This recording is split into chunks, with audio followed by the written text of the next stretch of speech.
बेशक Indian mythology में हमें बहुत से मिथिकल क्रीचर्स देखने को मिलते हैं, पर असल में ये क्रीचर्स सच्चाई से करीब हो जाते हैं जब हमें जमीन से हजारों साल पुराने फॉसिल्स की सूरत में इन जैसे एनिमल्स मिलते हैं। वेल, इस वीडियो में मैंने इंडियन सब कॉन्टिनेंट यानी इंडिया, पाकिस्तान, नेपाल, बांग्लादेश और श्रीलंका के सभी फेमस मिथिकल क्रीचर्स कवर किए हैं, इसलिए वीडियो पूरी देखना।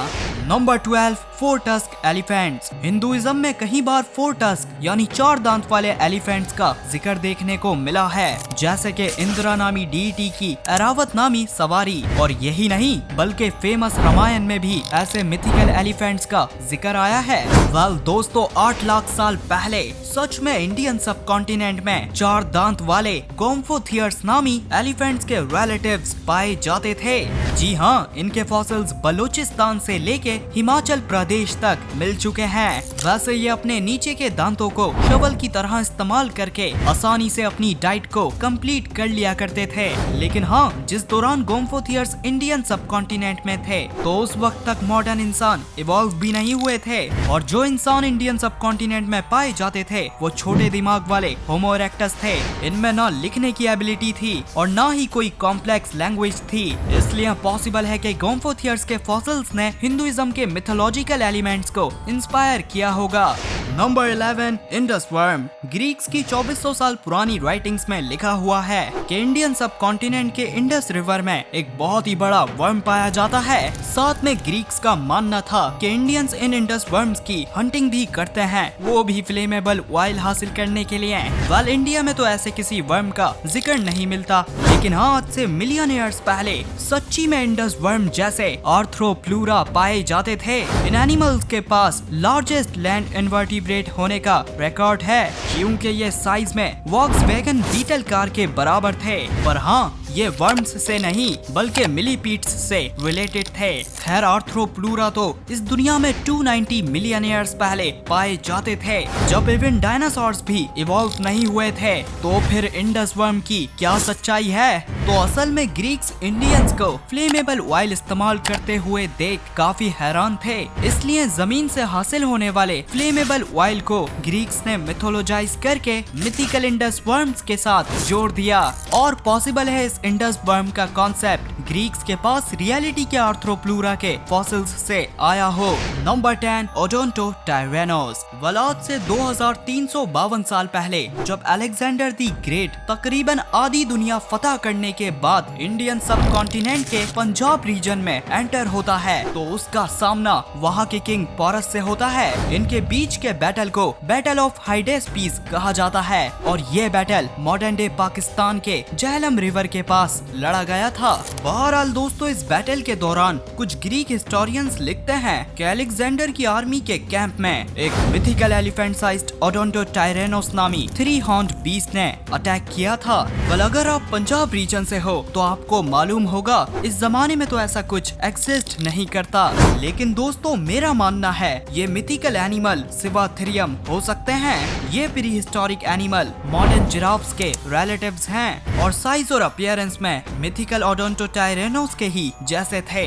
साथ में सिवाथेरियम के होने का सबूत फॉसिल से ही नहीं बल्कि आर्कियोलॉजिकल एविडेंस से भी मिलता है। यहीं से मालूम होता है कि सिवाथेरियम इंसानों के साथ जरूर कोएग्जिस्ट करते थे। पर हाँ, बाद में ऐसा क्या हुआ जो ये इंडियन सब कॉन्टिनेंट से एक्सटिंक्ट हो गए, इसके बारे में तो कुछ नहीं कहा जा सकता। Number 9, Indus valley unicorn. बेशक इंडस वैली सिविलाइजेशन में रहने वालों का डीएनए आज भी हमारे अंदर है, पर सच तो यह है कि ये सिविलाइजेशन अपने आप में एक पहली थी, क्योंकि आज भी हम इंसान इंडस वैली की लैंग्वेज और सील्स को समझ नहीं पाए हैं। खैर, इन सील्स में एक यूनिकॉर्न जैसे एनिमल का सबसे पहला और पुराना एविडेंस भी मिलता है। बाद में कुछ हजार साल बाद ग्रीक्स ने भी मेंशन करा कि इंडिया में यूनिकॉर्न्स पाए जाते हैं। वेल, असल सवाल यह है कि ऐसा कोई एनिमल दुनिया में आया भी था? तो जी हाँ, आज से 40,000 साल पहले आइस एज के ठंडे तरीन दौर में इलास्मोथेरियम नामी जायंट हॉर्न वाले राइनोस घूमा करते थे। इनके हॉर्न का साइज एक इंसान के जितना था। साथ में ये बेहतरीन डिफेंस था आइस एज के खतरनाक प्रेडेटर्स से बचने के लिए। वैसे राइनोसेरस और हॉर्स एक दूसरे के क्लोजेस्ट रिलेटिव्स होते हैं, इसलिए इलास्मोथेरियम को प्री हिस्टोरिक यूनिकॉर्न कहना गलत नहीं होगा। बहरहाल दोस्तों, इलास्मोथेरियम की रेंज सेंट्रल एशिया तक ही लिमिटेड थी, इसलिए ग्रीक जिस एनिमल को यूनिकॉर्न्स कहते थे वो असल में इंडियन राइनोसेरस की मिस इंटरप्रिटेशन थी। बाकी जो इंडस सील में मिथिकल एनिमल है वो आज तक मिस्ट्री है। नंबर 8, गरुदा। इंडियन सब कॉन्टिनेंट के धार्मिक रिलीजन्स में ईगल जैसी गरुदा नामी डीटी का काफी जिक्र हुआ है। इसे किंग ऑफ द बर्ड्स का टाइटल भी दिया गया है। कुछ मिथ्स के मुताबिक गरुदा इतना बड़ा ईगल था कि ये सन को ब्लॉक कर सकता था। खैर सोच के तो ये डर लगता है कि जब ईगल अपने एवरेज साइज में ही इतने खतरनाक होते हैं तो अगर गरुदा जैसे होते फिर क्या होता। सोचने की जरूरत नहीं है, क्योंकि न्यूजीलैंड में प्रेजेंट डे से सिर्फ 700 साल पहले हास्ट ईगल नामी इस दुनिया की सबसे बड़ी और खतरनाक ईगल की स्पीशीज पाई जाती थी, जो किसी गरुदा से कम नहीं थी। वाल ये जायंट ईगल्स इस दुनिया के टॉलेस्ट बर्ड्स मोआ का शिकार किया करते थे और मोआ का वेट 250 केजी था, वहीं एवरेज इंसान का वेट 60 केजी होता है। इसलिए हास्ट ईगल को इंसानों का शिकार करने में कुछ खास मुश्किल नहीं होती। बहरहाल तकरीबन 1300 एडी में जब इंसान पहली बार न्यूजीलैंड आए थे तो इन्होंने मोआ का पूरी तरह से शिकार करके उसे एक्सटिंक्ट कर दिया था, जिसके नतीजे में हास्ट ईगल भी शिकार न मिलने की वजह से एक्सटिंक्ट हो गए। नंबर 7, क्रो कुत्ता। वेल बहुत से ग्रीक और रोमन राइटर्स का मानना था इंडियन सब कॉन्टिनेंट में एक क्रो कुत्ता नामी खौफनाक मिथिकल क्रीचर पाया जाता है। उनके मुताबिक इस एनिमल का साइज हॉर्स के जितना है, साथ में ये हाइना के जैसे दिखाई देते हैं। सबसे अजीब बात, क्रो कुत्ता के पास इंसानों की आवाज मिमिक करने की भी एबिलिटी है, जिससे ये रात के अंधेरे में इंसानों को अपनी तरफ बुलाकर अपने गिलोटीन जैसे शार्प जॉस से उनकी गर्दन काट देते हैं। वाल इंडियन सब कॉन्टिनेंट में क्रो कुत्ता से सिमिलर जो स्ट्राइप्ड हाइना आज पाया जाता है वो कहीं से भी क्रो कुत्ता जितना बड़ा या डेंजरस नहीं है। और हाँ, लाखों साल पहले giant short faced hyenas India में जरूर पाए जाते थे। ये मॉडर्न हाइनास से 3 गुना बड़े थे, इसलिए तो ये हाइनास की डिस्कवर होने वाली अब तक की सबसे बड़ी नस्ल है। साथ में इनकी बाइट फोर्स इतनी तेज थी कि ये राइनोस का शिकार करने के काबिल थे। पर हाँ, 5 लाख साल पहले एनवायरमेंटल चेंजेस की वजह से ये एक्सटिंक्ट हो गए थे।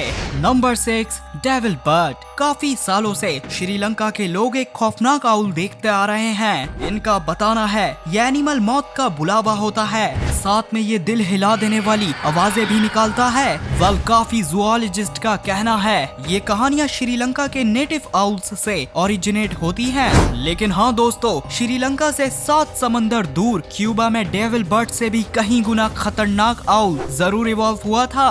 जी हाँ, मिलिए क्यूबन जायंट आउल से। ये आउल आइस एज के फेमस जायंट्स ग्राउंड स्लॉथ्स का शिकार किया करते थे और अब तक की डिस्कवर होने वाली आउल्स की सबसे बड़ी नस्ल भी है। वैसे हैरानी की बात है, जहाँ आज तकरीबन तमाम आउल की नस्लें आसमान में उड़ती हैं, वहीं फॉसिल एविडेंस से मालूम होता है क्यूबन जायंट आउल फ्लाइटलेस थे। Number 5, giant reptiles. इंडिया के अरुणाचल प्रदेश के अपतानी लोग बताते हैं कि इनके एंसेस्टर्स जब पहली बार जीरो नामी वैली में आए थे तो ये एक घना स्वाम्प हुआ करता था, जहां खौफनाक बोरो नामी रेप्टाइल्स पाई जाती थी। खैर जब अपतानी लोगों ने राइस कल्टीवेशन के लिए स्वाम्प्स सुखाना शुरू किए तो बोरोज भी खत्म होना शुरू हो गयी। वेल ये बातें तो 1950s के दौरान की थी, लेकिन बाद में 1987 में झोर नाम से 20 फीट की एक और इंडिया में जायंट रेप्टाइल देखी गई, वो भी फॉरेस्ट ऑफिशियल्स के जरिए। खैर इंडिया की इन दोनों मिथिकल जायंट रेप्टाइल्स के फॉसिल्स न होने की वजह से वजूद साबित नहीं हो पाया है, लेकिन ऑस्ट्रेलिया में ऐसी मिथिकल रेप्टाइल्स रियलिटी थी। जी हाँ, मिलिए इस दुनिया में आने वाली सबसे बड़ी छिपकली मेगालेनिया से।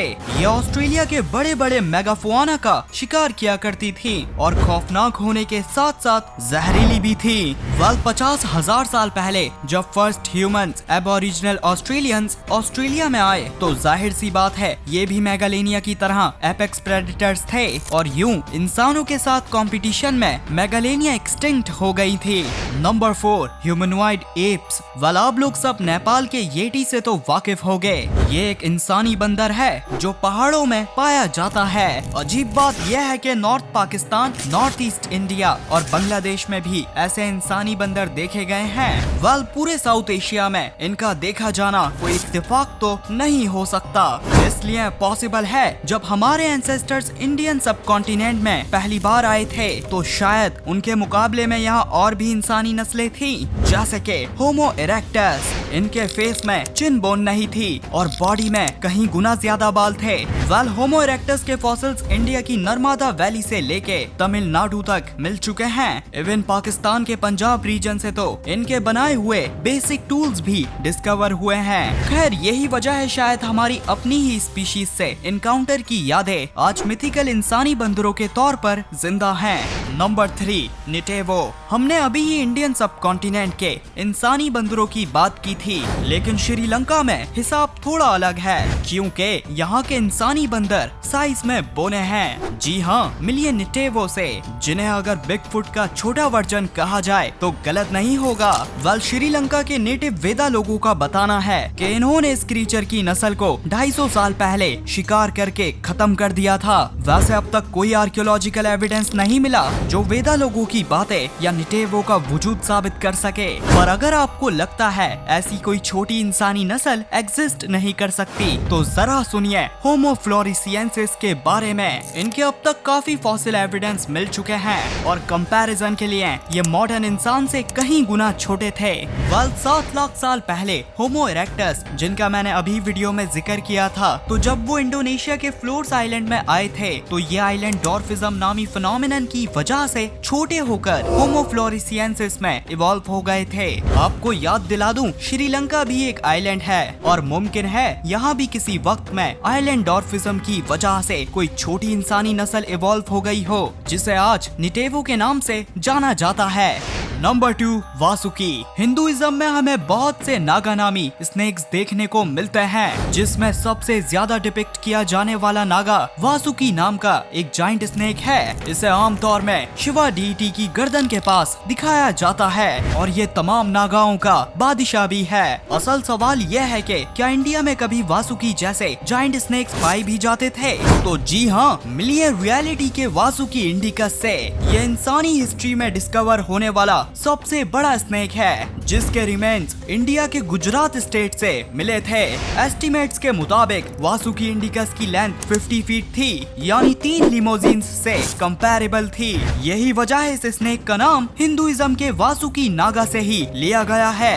वैसे वासुकी इंडिकस ज्यादातर व्हेल्स का शिकार किया करते थे, लेकिन हाँ, 47 मिलियन ईयर्स पहले जब वासुकी इंडिकस पाए जाते थे तो उस वक्त व्हेल्स इवॉल्व हो रही थी और साइज में कुछ खास बड़ी नहीं थी। साथ में इंडियन सब कॉन्टिनेंट उस दौरान बहता हुआ आइलैंड था जहां स्वाम्प्स जैसी जगहों में वासुकी इंडिकस राज करते थे। तो वहीं आइलैंड के पास के समंदर में एक और स्नेक की आने वाली सबसे बड़ी स्पीशीज में से एक पेलियोफिस कलोसियस डोमिनेट करती थी। इनके रिमेन्स पाकिस्तान से डिस्कवर हो चुके हैं और ये भी साइज में 4 सुजुकी ऑल्टो के जितने थे। पर हाँ, पेलियोफिस कलोसियस वासुकी इंडिकस के मुकाबले छोटे ही थे। नंबर 1, नंदी। हिंदुइज्म में कैटल की बहुत ज्यादा अहमियत है और उन्हीं में सबसे बड़ी और जरूरी कैटल में से एक नंदी नामी बुल भी है। इसे आमतौर में काफी बड़ा डिपिक्ट किया जाता है और इवन नंदी शिवा डीटी का व्हीकल भी है। वाल बेशक नंदी का ओरिजिन तो साउथ एशियन कैटल से ही हुआ होगा, लेकिन जानकर अजीब लगता है कि आइस एज के ठंडे तरीन मौसम में बाइसन लैटिफ्रॉन्स नामी इस दुनिया के लार्जेस्ट और हैवीएस्ट बोविड्स पाए जाते थे, जो पूरे नॉर्थ अमेरिका कॉन्टिनेंट में घूमा करते थे। और तो और इनका साइज तो एक एसयूवी कार के जितना होता ही था, पर इनके हॉर्न्स के बीच में एक कार आराम से फिट हो सकती थी। इसी वजह से ये नंदी जैसे दिखाई देते थे। वैसे दुख के साथ बाइसन लैटिफ्रॉन्स 13,000 साल पहले आइस एज के खत्म होते होते और ह्यूमन हंटिंग की वजह से एक्सटिंक्ट हो गए थे। पर हाँ, ये इस दुनिया में वापसी कैसे आ रहे हैं, इसका मैंने अपनी इस वीडियो में बताया है।